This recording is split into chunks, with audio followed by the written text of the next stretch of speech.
Hello, Sunny friends. இந்த வாரத்துக்கான cine updates ரொம்ப கம்மியா தான் இருக்கு. சோ டக்குன்னு முடிச்சிருவோம். So let's get into the cine updates of this week. Talk to me, numbers never lie, add it up, that's me.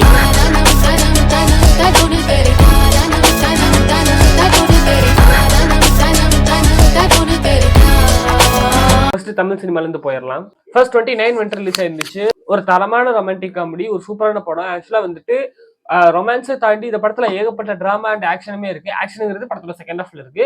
மேஜரான வந்துட்டு அந்த ரொமான்டிக் டிராமா அந்த காமெடியை தாண்டி அந்த ஐடென்டிட்டி கிரைசிஸ் அப்படிங்கறத நோக்கி தான் அந்த படங்கிறது போகுது. அதுக்கு ஒரு கீயா தான் இந்த லவ்ங்கிறது யூஸ் ஆகிருக்கிற மாதிரி தான் காமிச்சிருக்காங்க.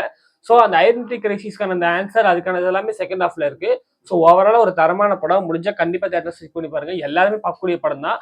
அண்ட் ஆல்சோ லவ் படம் தான் அப்படின்னு சொல்லிட்டு ஸ்கிப் பண்ணிடாதீங்க. ஏன்னா உள்ள லவ்வை தாண்டி பல பிலாசபிக்கலான விஷயங்கள் எல்லாம் பேசியிருக்காங்கிறதுனால கண்டிப்பா பார்க்க வேண்டிய படம். கண்டிப்பா பார்த்துருங்க. கருப்பு படத்தோட ட்ரெயிலர் வந்து ரிலீஸ் ஆயிருக்கு. ஸோ கொஞ்சம் டிலே தான் ரிலீஸ் பண்ணியிருக்காங்க. சொன்ன டைம்ல ரிலீஸ் ஆகல. ஸோ ட்ரெயில் வந்துட்டு ரொம்ப பயங்கரமாலாம் இல்லை. ஸோ அண்டர் பிளே தான் பண்ணியிருக்காங்க. அண்ட் ஆல்சோ பிளாட்டுமே கொஞ்சம் சிம்பிளா தான் இருக்கு. ரொம்ப காம்ப்ளெக்ஸா கிடையாது. படமே காம்ப்ளெக்ஸ் இல்லாம மேக்ஸிமம் ஸ்கிரீன் பிளே ஸ்டேஜிங் நடக்கிற மாதிரி தான் இருக்கும்னு சொல்லிக்கிறேன். பிளாட் ரொம்ப சிம்பிளா தான் இருக்கு. ஆர்ஜே பாலாஜி வந்துட்டு பேபி கண்ணன் அப்படிங்கிற ஒரு லாயர் ரோல் பண்றாரு. இவர் வந்துட்டு அந்த கோர்ட்டே அவரோடதுங்கிற மாதிரி வந்துட்டு ஓவரால் கண்ட்ரோல்ல வச்சிட்டு இருக்காரு போல இருக்கு. யாருக்குமே நியாயம் கிடைக்காம அநியாயம் பண்ணிட்டு இருக்காரு. கட்ட பஞ்சாயத்து இந்த மாதிரிலாம் பண்ணிட்டு இருக்காரு போல இருக்கு. ஸோ அந்த சமயத்துல வந்துட்டு ஒன்னாடிக்கு ஒருத்தர் வருவாண்டான்னு சொல்லிட்டு த்ரிஷா பில்டப் பண்றாங்க. ஸோ அதுக்கு வந்துட்டு ஒரு லாயரா தான் நம்ம சூர்யா சார் வராரு. எனக்கு தெரிஞ்சு இந்த ஓஜி இஸ் பேக்குங்கிற அதே ஜானர் தான் இந்த படம் வரும்னு சொல்லிட்டு நினைக்கிறேன். ஸோ இவரோட யங்கர் பீரியட்ல வந்துட்டு சூர்யா ஒரு லாயரா இருந்து ஏதோ ஒரு காரணத்துக்காக அதுல இருந்து விலகி போய் இப்போதைக்கு வயசு கொஞ்சம் ஆனதுக்கு அப்புறமா இப்ப ரிட்டர்ன் வராரு. பட் அதுல என்ன ஒரு மேட்டர் அப்படின்னா கருப்புசாமி ஆல்ட்ரிகோ இருக்கிற மாதிரி வந்துட்டு சொல்றாங்க. வெளியுமே அதான் சொல்றாங்க. கருப்புசாமி வந்துட்டு கருப்புசாமி தான் வாதாடுறதே கருப்புசாமி அப்படிங்கிற மாதிரி சொல்றாங்க. டயலாக்லாமே கடவுளே வந்தாலும் எதுவும் செய்ய முடியாதுன்னு சொன்னீங்களா, இப்ப வந்துட்டேன் அப்படிங்கிற மாதிரி. சோ உண்மையிலேயே கருப்புசாமியோட ஆல்டரிகோ தான் அது வந்துருச்சா, இந்த வாவாத்தியார் படம் மாதிரி வந்துட்டு ஆல்டரிகோவா காட்டுறாங்களா, இல்ல கருப்புசாமி உண்மையிலேயே இறங்கி வந்து இவருக்குள்ள பூந்த மாதிரி காட்டுறாங்களா என்னங்கிறது தெரியல. ஆர்ஜே பாலாஜி வந்துட்டு ஒரு கணிக்க முடியாத ஒரு ஆள் தான், என்ன மாதிரி படம் பண்ணுவாருன்னு சொல்லிட்டு. அதனால மேபி அப்படி இருக்க கூட வாய்ப்பு இருக்கு. பார்ப்போம் என்ன மாதிரி இருக்குன்னு சொல்லிட்டு. ஆர்ஜே பாலாஜி தன்னைத்தானே ஒரு ஆக்டரா புஷ் பண்றாரு பாருங்க. ஒரு வில்லன் ரோலுக்கு வந்துட்டு தன்னைத்தானே புஷ் பண்றாரு. அருமையான விஷயம். பட் ஆல்சோ ரொம்ப சீரியஸான வில்லனா இருக்க மாட்டாருன்னு சொல்லிட்டு நான் நினைக்கிறேன். இந்த எல்ஐக்கியில எஸ் ஏ சூர்யா ஒரு வில்லனா இருந்தார்ல, அந்த மாதிரி கொஞ்சம் காமெடியா தான் இருக்கும்னு சொல்லிட்டு நான் நினைக்கிறேன். பார்ப்போம் என்ன மாதிரி இருக்குன்னு சொல்லிட்டு. சேவன் படத்துல இருந்து பாக்யஸ்ரீ போஸோட ஒரு போஸ்டர் வந்து ரிலீஸ் பண்ணிருக்காங்க. அவங்க இந்த படத்துல இருக்காங்கன்னு சொல்லிட்டு அவங்களோட பர்த்டே முன்னிட்டு. இந்த ஆக்ட்ரஸ் வந்துட்டு ஆல்ரெடி காந்தாங்கிற படத்துல தான் அவங்க தமிழ் டபி ஆயிருக்காங்க. காந்தா செம்ம படம். அவங்களோட ஆக்டிங்குமே சூப்பர்.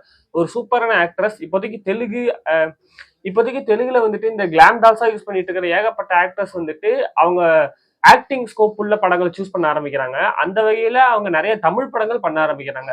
இல்ல இப்ப இந்த காந்தா, அதுக்கப்புறம் டிசில வந்துட்டு நம்ம மெமிகா கேபி பண்றது, இந்த மாதிரி நிறைய பேர் வந்துட்டு அந்த ஆக்டிங் ஸ்கோப்புக்காக தமிழ் சினிமா இண்டஸ்ட்ரிக்குள்ள வராங்க. இங்க வந்து ஆக்டிங் ஸ்கோப்புக்கான படங்கள் இருக்கும் அப்படிங்கிற ஒரு எண்ணத்தோட.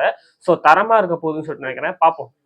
ஏஜிஎஸ் அவங்களோட அடுத்த படத்தோட அனௌன்ஸ்மெண்ட் கொடுத்துட்டாங்க. சந்தானத்தை வச்சுதான் பண்றாங்க. லவ் பைட்னு டைட்டில் வச்சிருக்காங்க. ஜாம்பி படம் சொல்லிட்டு நினைக்கிறேன். போஸ்டர் பார்த்தா அப்படிதான் தெரியுது. Directed by Selvin Raj Xavier.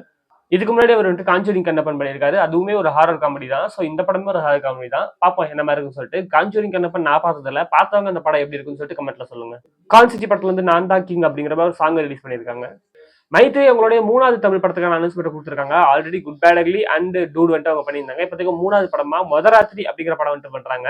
மூணாவது படம் ரொம்ப பெரிய படமா வேணாம், ரொம்ப காம்பாக்டா பண்ணலாம் சொல்லிட்டு முடிவு பண்ணிருக்காங்க போல இருக்கு. அந்த படத்துல வந்துட்டு லீடா ரிஷிகாந்தும் அனிஷாவும் நடிக்கிறாங்க. ரிஷிகாந்த் வந்து கூலி படத்துல பார்த்திருப்பீங்க. அண்ட் அனிஷா வந்துட்டு சிறை படத்தோட ஹீரோயின். ஸோ பார்ப்போம் இந்த படம் எப்படி இருக்குன்னு சொல்லிட்டு.